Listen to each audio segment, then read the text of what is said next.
Hey, what is up guys? Guitar Rock here. Welcome back to another Blue Archive video. Okay, so it's been a while since I've done my last video, but there's very good reason for that because there's just nothing much happening in the expense of the banners. Alright, so we have Summer Hifumi. I've already made a video of it talking about that most players should try to skip this particular... Oh shoot, I haven't logged into this. I just realized I haven't logged into this. Okay, if you're like me and you haven't been doing this, make sure you do this for the next, I don't know. If you start today, you can still make it actually, but this is like free 1.2k pyroxenes. I was like talking about Summer Hifumi and I saw her in this icon and I'm like, okay, I have been skipping it for days now, which is not too late because it will be still here until 22nd of March. So make sure you guys continue to do this. Don't be like me and forget about it completely because you're missing out on a lot of pyroxenes right here. So I want to talk to you guys a little bit about Kaiten raids. So if you guys are not aware, we're going to have Kaiten raids coming really soon. Alright, so they basically pretty much already announced this on their Twitter page. Alright, so Blue Archive official Twitter, as you guys can see, Total Assault Kaiten FX Mark 0 Kaiten Girl Field Warfare. Alright, so this guy, his defense type is light armor, so you're gonna need all those explosive aka raid characters to be able to do pretty well or do decently in Kaiten raid. Now, something that I want to warn you guys, a lot of you guys might not be aware, but one of the core characters that you're gonna need in Kaiten raid is going to be none other than Shiroko. If you don't have Shiroko yet, please farm for her. Alright, so because Shiroko is going to be pretty much crucial in Kaiten raid. So I have already made a video of the preparation for Kaiten raid, but just to remind you guys again, why is Shiroko good is because her EX skill right here is 2 costs, right? And she focuses damage on one enemy. She just shoots rocket through her drone or whatever, right? And Kaiten has one of the phase where he will just generate a blue shield, and to basically be able to remove this blue shield from him entirely is you need to basically burst it down with EX skill. And Shiroko is the most suitable character for that because she has a 2 cost EX skill that just helps her burst down the Kaiten's shield extremely quick. Now, if you never pull for Shiroko banner, which I don't think you should, hers was the first banner to ever appear. So fortunately, this week we have, you know, the ×2 event. So if you guys are not aware, right now we have for the normal stage right now. So for the next 2 days, 3 days, we're gonna have the normal stage ×2, right? But once the hard comes, maybe you can start farming for Shiroko shards if you're close, because I think Shiroko is the first, like if you look at the story, right?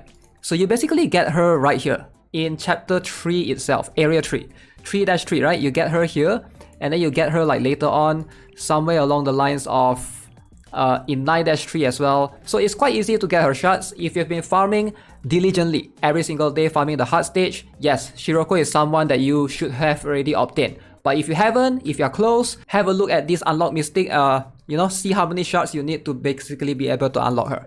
Now let's talk about the new announcement that, you know, we have in the next coming banners. So if you guys are not aware, again, just to reiterate, basically they made an announcement. We're going to have 2 summer characters coming up soon. One of it is going to be Swimsuit HINA. Alright, she's going to be the main protagonist that you can try to pull for. And one more is going to be Swimsuit IORI.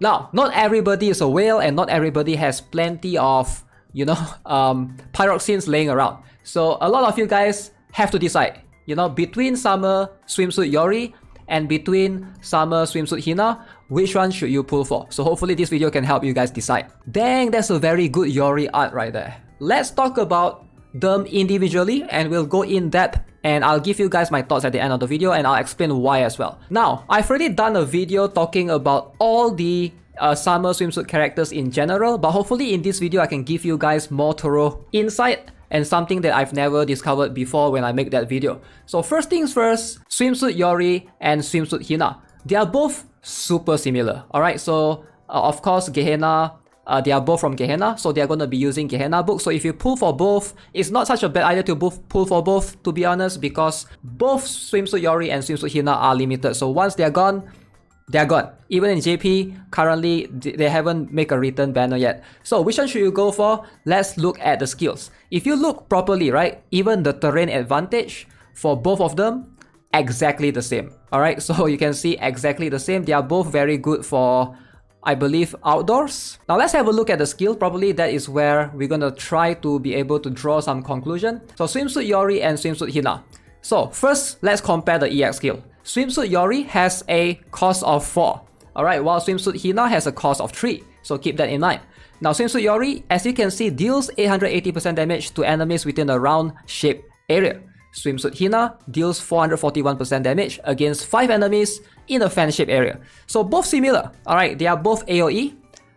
In terms of the EX cost, yes, Swimsuit Hina is 3 cost versus Swimsuit Yori. But if you look at the modifiers, you look at this 441%, Swimsuit Yori 880%, like almost double. At just 1 cost of EX more, she does like double the amount of modifiers. So Swimsuit Yori basically just does more damage if you're talking about EX cost to damage ratio in terms of the EX skill cost. Let's look at the normal skill. Now in terms of normal skill, Swimsuit Yori, we're just gonna look at the level 10, alright? Every 25 seconds, she does 297% damage against a single enemy and inflicts 66.3% of continuous chill damage for 20 seconds. So if you look at this damage, 297% plus 66.3%, so that's almost 360 something percent of damage total up, right? So let's look at Swimsuit Hina. Swimsuit Hina normal skill would be every 20 seconds she deals 226% damage and inflicts stun. Now, modifiers wise, again, Swimsuit Yori pretty much just wins right here in terms of, you know, pure damage, and also she does a bit of continuous DOT chill damage. Swimsuit Hina, she does less damage, but she can stun for 2 seconds. Now, stun is good in PvP, right? But in PvE, if you're pulling them specifically to be able to do raids, to be able to do Kaiten raids specifically, you know, you might not need the stun as much. So I would say Yori still wins in my opinion. So going on into the passive skill, alright, Yori increased her attack by 26.6%. Whereas for Swimsuit Hina, she increased crit rate by 26.6%. Now, I'm gonna be honest here, I feel like crit rate is going to be much more crucial than attack percent. Because with attack percent, you get pretty much free stacks easily if you use Kotama and stuff. So I'm gonna say, you know, Swimsuit Hina is gonna take the win here. And the last sub skill, we're gonna have a look. So when attacking, every attack has 25% chance of inflicting 64.8% chill damage for 20 seconds with a 10 seconds cooldown. Again, Swimsuit Yori, every one out of 4 attacks, she will be able to do DOT damage, it looks like. Now for Summer Swimsuit Hina, where every time she uses her EX skill, her attack is increased by 16.5% up to 5 times. Now, I'm gonna be honest with you guys. Yes, if you use her EX skill, you can increase her attack and you can stack this up to 5 times.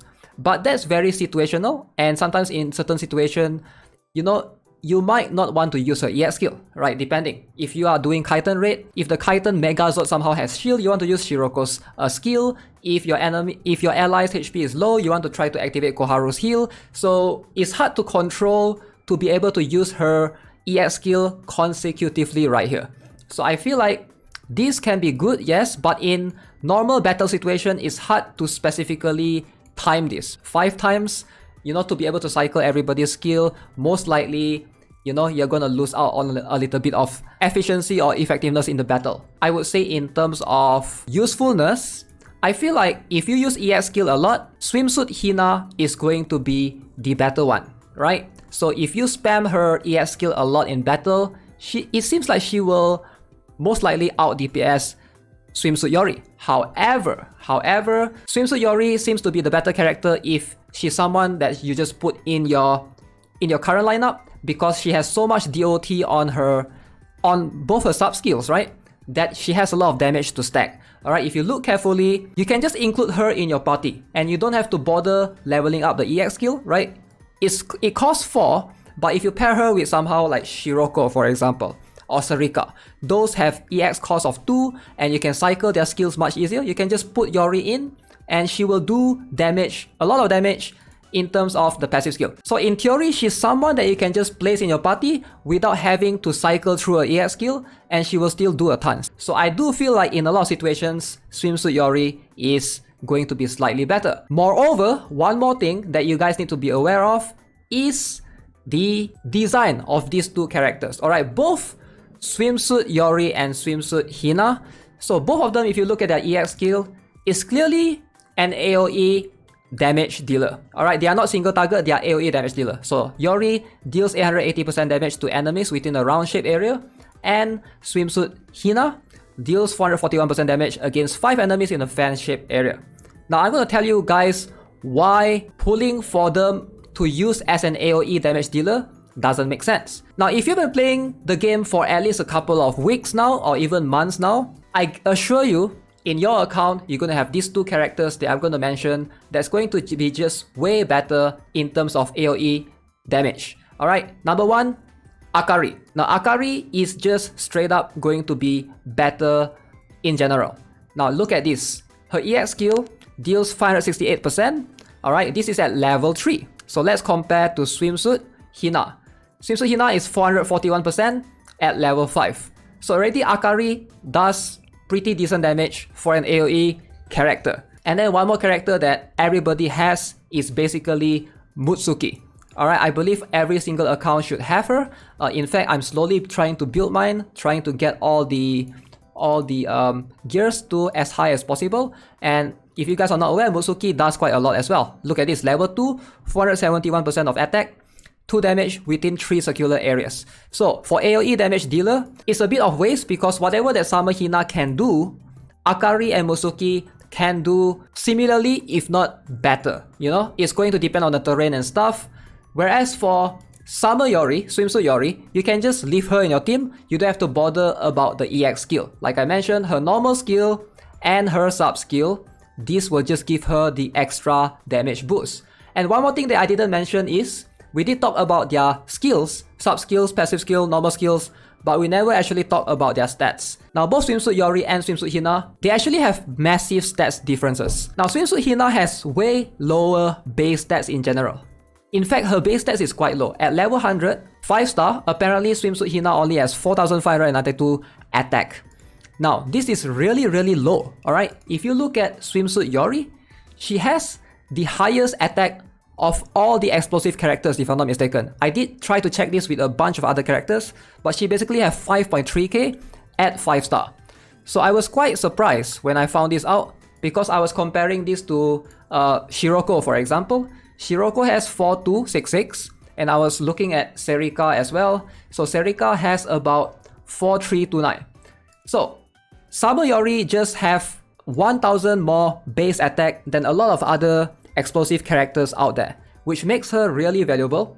And because Summer HINA has very low base stats, it makes this particular skill that she has actually doesn't make her much stronger. In fact, after activating this about 2 to 3 times, it will only make her even with Swimsuit Yori. So you have to keep that in mind, right? Her base stat is lower than most explosive character. So to conclude here, I do think that Swimsuit Yori is a slightly better character to pull for if you can only pick between one of these. Also, one thing to note is, I'm not too sure about this, but if you guys are not aware, in JP, they have this new difficulty for the raids, right? So right now, our raids in global server, we only have up to extreme. But apparently in JP, they have this thing called insane, which is harder than extreme.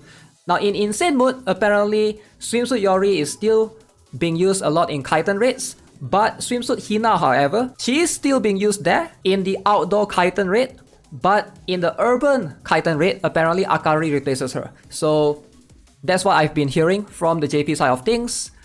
With that being said, overall, if you can pick one, obviously I'm gonna say go for Swimsuit Yori. If I were you, I would try to get both if possible, because they are both limited. Again, I know not many people have the pyroxenes laying around, so that's something that you guys have to decide for yourselves if you're pulling for waifu or the meta. And as always, if you haven't already, subscribe to the channel, give this video a like. I'll see you guys in the next one. Have a nice day. Goodbye.